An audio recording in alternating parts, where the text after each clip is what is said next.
menyaksikan yang rangka menyaman turnamen sama kami mainkan antara Putra Kuta Sabi dari Kerung Baru yang berhadapan dengan All Star dari Huk Bayu, di mana saudara penonton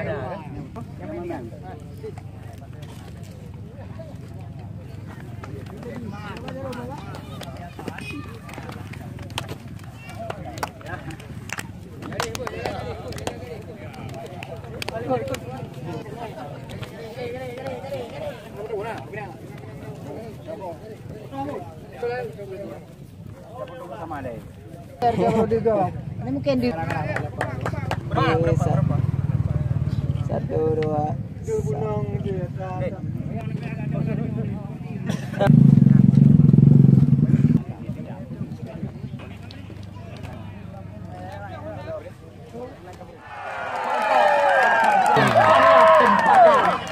dan mengatakan siap kali ini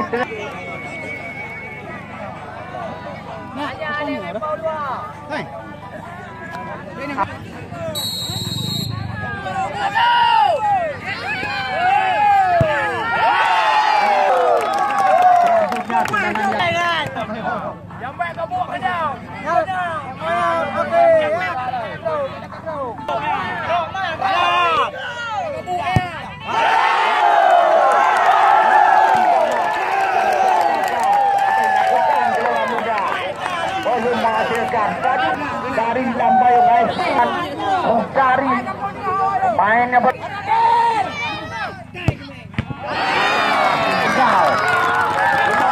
selanjutnya tenaga yang ketiga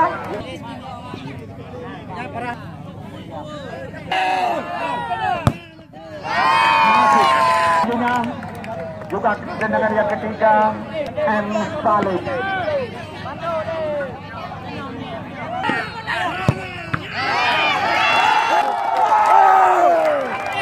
Kami 2-1 bernama 12.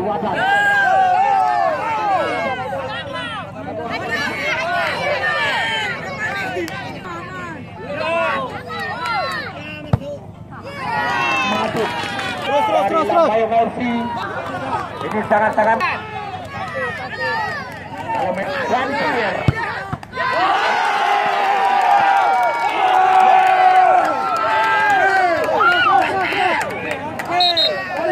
Kali ini mendapat kepercayaan Yasin.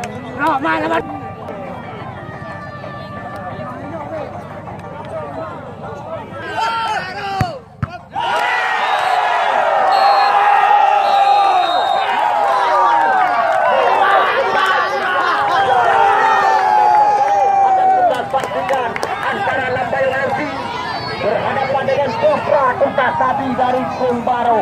Kata dengan besok final sampai puncak pada pembukaan turnamen hari ulang tahun Satria Buka.